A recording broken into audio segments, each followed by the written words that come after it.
नमस्कार दोस्तों, आज हम जानेंगे जंगल के सबसे रहस्यमयी और चालाक प्राणी सियार के बारे में। आपने अक्सर रात के सन्नाटे में उनकी आवाज सुनी होगी, लेकिन क्या आप जानते हैं कि सियारों की दुनिया कितनी अजीब और मजेदार है?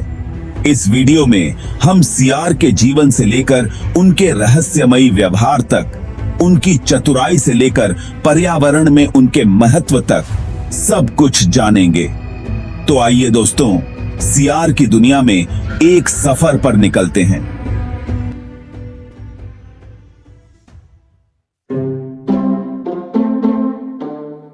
सियार, जिसे इंग्लिश में गोल्डन जैकल कहते हैं, एक बहुत ही दिलचस्प और रहस्यमयी प्राणी है। यह प्राणी दक्षिण एशिया और मध्य पूर्व के विभिन्न हिस्सों में पाया जाता है, जहां यह विभिन्न प्रकार के वातावरण में जीवित रह सकता है। ये मिलनसार प्राणी होते हैं और अक्सर छोटे छोटे ग्रुप्स में रहते हैं, जिन्हें पैक कहते हैं। ये पैक्स एक दूसरे के साथ मिलकर शिकार करते हैं और अपने इलाके की रक्षा करते हैं। सियार का प्रजनन काल अक्टूबर से मार्च तक होता है, जो कि उनके जीवन का एक महत्वपूर्ण हिस्सा है। इस दौरान मादा सियार लगभग 63 दिनों तक गर्भवती रहती है और इस समय के दौरान उसे विशेष देखभाल की आवश्यकता होती है। एक बार में मादा सियार 3 से 6 बच्चों को जन्म देती है, जिन्हें पीयूप्स कहते हैं। ये छोटे पप्स बहुत ही प्यारे और नाजुक होते हैं। लगभग 2 महीने तक मां का दूध पीने के बाद पप्स धीरे धीरे मांस खाना शुरू कर देते हैं। यह उनके विकास के लिए बहुत महत्वपूर्ण होता है। लगभग 8 महीने की उम्र में पप्स अपने आप शिकार करने लगते हैं, जो कि उनके जीवन का एक महत्वपूर्ण मोड़ होता है, और 1 साल की उम्र तक पूरी तरह से इंडिपेंडेंट हो जाते हैं, जिससे वे अपने जीवन में नई चुनौतियों का सामना कर सकते हैं। सियार अपने इलाके की रक्षा बड़ी बहादुरी से करते हैं और किसी भी खतरे का सामना करने के लिए हमेशा तैयार रहते हैं। वे अपने इलाके की सीमाओं को मूत्र और मल से मार्क करते हैं, जिससे अन्य जानवरों को पता चलता है कि यह उनका क्षेत्र है, और किसी भी घुसपैठिए को वार्निंग देने के लिए जोर जोर से चिल्लाते हैं। यह उनकी सुरक्षा का एक महत्वपूर्ण हिस्सा है। सियार को उसकी चालाकी और हर चीज में ढल जाने की क्षमता के लिए जाना जाता है। ये चालाक शिकारी अपने शिकार को बेवकूफ बनाने के लिए कई तरह के पैंतरे अपनाते हैं। सियारों को अक्सर सफाई कर्मी के रूप में भी जाना जाता है, क्योंकि ये मरे हुए जानवरों को खाते हैं। यह खाने की बर्बादी को रोकता है और बीमारियों को फैलने से रोकने में मदद करता है। कहानियों और पुराणों में सियार को अक्सर एक चालाक और धूर्त प्राणी के रूप में दिखाया जाता है। पंचतंत्र की कहानियों में सियार को अक्सर एक चालाक ठग के रूप में दिखाया जाता है। वास्तव में सियार की चालाकी जंगल में उसके बचने की कुंजी है। यह उसे खाना खोजने, अपने शिकारियों से बचने और अपनी प्रजाति को जीवित रखने में मदद करता है। सियार को अक्सर एक उपद्रवी प्राणी माना जाता है, लेकिन सच्चाई यह है कि ये हमारे पर्यावरण का एक महत्वपूर्ण हिस्सा है। सियार प्रकृति के सफाई कर्मी हैं। इसके अलावा सियार चूहों की आबादी को नियंत्रित करने में भी महत्वपूर्ण भूमिका निभाते हैं। चूहे और अन्य कृंतक फसलों को नुकसान पहुंचाते हैं और सियार इनकी संख्या को कम करके किसानों की मदद करते हैं। यदि सियार विलुप्त हो जाते हैं तो इससे पर्यावरण का संतुलन बिगड़ सकता है। चूहों की संख्या बेहद सकती है, जिससे फसलों को नुकसान पहुंच सकता है और बीमारियां फैल सकती हैं। सियारों के जंगलों को नष्ट करने, शिकार करने और जहर देने जैसी प्रवृत्तियों पर रोक लगाना जरूरी है। हमें यह सुनिश्चित करना होगा कि आने वाली पीढ़ियां भी इन अद्भुत प्राणियों को देख सकें। सियार बनाम भेड़िया अंतर और समानताएं। दोनों ही जानवरों के बीच कई दिलचस्प पहलू हैं जो जानने योग्य हैं। सियार और भेड़िया दोनों ही कुत्ते परिवार के सदस्य हैं और दिखने में एक जैसे होते हैं, लेकिन इनमें कुछ फर्क भी है। इनकी आदतें और जीवन शैली भी काफी अलग होती हैं। भेड़िया आकार में सियार से बड़ा होता है और उसके पैर भी लंबे होते हैं। भेड़िया की ताकत और उसकी शारीरिक बनावट उसे शिकार में मदद करती है। व्यवहार के मामले में भी सियार और भेड़िया अलग अलग होते हैं। भेड़िया अधिक सामाजिक होता है, जबकि सियार अधिक स्वतंत्र होता है। भेड़िया झुंड में रहने वाला प्राणी है और एक झुंड में 10 से 12 भेड़िए तक हो सकते हैं। यह झुंड मिलकर शिकार करता है और एक दूसरे की रक्षा करता है। दूसरी ओर सियार आमतौर पर छोटे समूहों या जोड़ों में रहते हैं। वे अपने छोटे समूहों में ही शिकार करते हैं और भोजन की तलाश करते हैं। खाने के मामले में भेड़िया मांसाहारी होता है, जबकि सियार सर्वाहारी होता है। भेड़िया मुख्य रूप से मांस पर निर्भर रहता है, जबकि सियार विभिन्न प्रकार के खाद्य पदार्थ खाता है।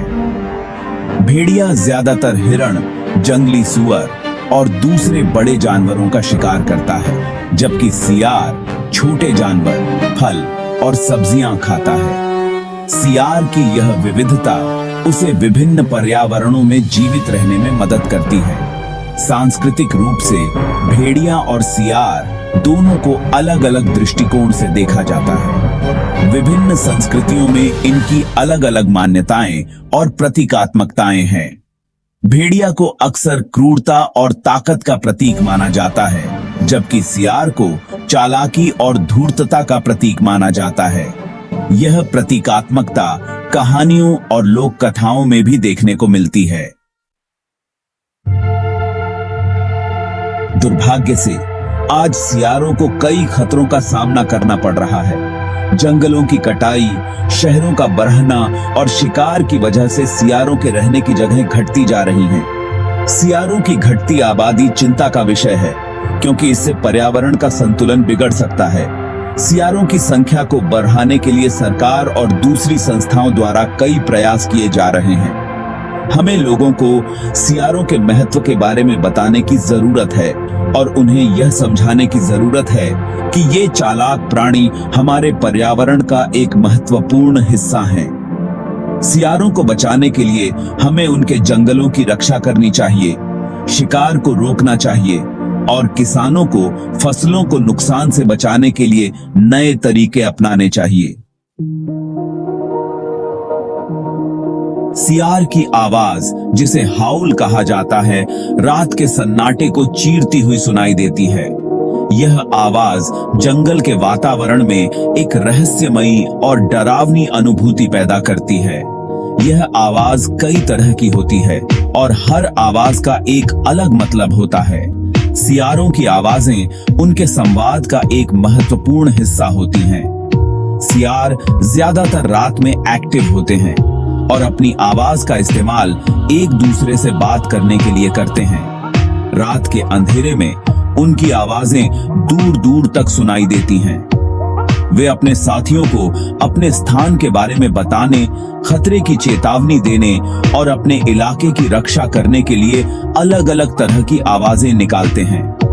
यह उनके जीवन का एक महत्वपूर्ण हिस्सा है। सियारों की आवाज का अध्ययन करने वाले वैज्ञानिकों का मानना है कि वे अपनी आवाज की पिच और स्पीड को बदलकर अलग अलग संदेश भेजते हैं। यह अध्ययन उनके व्यवहार को समझने में मदद करता है। उदाहरण के लिए, एक ऊंची और तेज आवाज खतरे का संकेत दे सकती है, जबकि एक धीमी और गहरी आवाज साथी को बुलाने का संकेत दे सकती है। यह उनके संवाद का एक जटिल और प्रभावी तरीका है। सियारों की आवाज उनके सामाजिक बंधन को मजबूत करने में भी महत्वपूर्ण भूमिका निभाती है। यह उनके समूह को एकजुट और संगठित रखता है। एक साथ आवाज निकालकर वे समूह में एकता बनाए रखते हैं। यह उनके सामूहिक जीवन का एक अभिन्न हिस्सा है, जो उन्हें एकजुट और सुरक्षित रखता है। भारतीय कहानियों और पुराणों में सियार का एक खास स्थान है। उन्हें अक्सर उनकी चालाकी, बुद्धिमत्ता और चतुराई के लिए जाना जाता है। एक मशहूर कहानी में एक सियार एक कुएं में गिर जाता है और खुद को बचाने के लिए एक तरकीब सोचता है। वह एक राहगीर से कहता है कि कुएं में पानी बहुत मीठा है और उसे पीने के लिए नीचे उतरना चाहिए। यह कहानी सियार की चतुराई और समझदारी को दर्शाती है। भारतीय संस्कृति में सियार को अक्सर एक चालाक और मौके का फायदा उठाने वाला प्राणी माना जाता है। सियार से जुड़ी ये कहानियां न केवल मजेदार हैं, बल्कि हमें जिंदगी के जरूरी सबक भी सिखाती हैं। वे हमें बताती हैं कि बुद्धि और चतुराई से हम मुश्किल से मुश्किल परिस्थितियों का भी सामना कर सकते हैं। दुनिया भर में सियार की कई प्रजातियां पाई जाती हैं, जिनमें से 3 मुख्य हैं: golden jackal, side striped jackal और ब्लैक बैक्ड जैकल। ये सभी प्रजातियां अपने अपने पर्यावरण में महत्वपूर्ण भूमिका निभाती हैं। कई सालों से सियार और इंसान एक दूसरे के साथ रहते आ रहे हैं। सियारों को फसलों, मुर्गियों और छोटे जानवरों को नुकसान पहुंचाने के लिए जाना जाता है, जिससे किसानों को नुकसान उठाना पड़ता है। इसके बावजूद सियारों के साथ शांति से रहना संभव है। हालांकि सियार खुद एक कुशल शिकारी होते हैं, लेकिन जंगल में उनके भी अपने दुश्मन होते हैं। भेड़िए, तेंदुए, बाघ और अजगर जैसे बड़े शिकारी जानवर सियारों का शिकार करते हैं। दोस्तों, उम्मीद है आपको सियार के बारे में यह जानकारी पसंद आई होगी। सियार हमारे पर्यावरण का एक महत्वपूर्ण हिस्सा हैं और हमें उनके संरक्षण के लिए साथ मिलकर काम करने की जरूरत है। अगर आपको यह वीडियो अच्छा लगा हो तो लाइक और सब्सक्राइब करना न भूलें। धन्यवाद।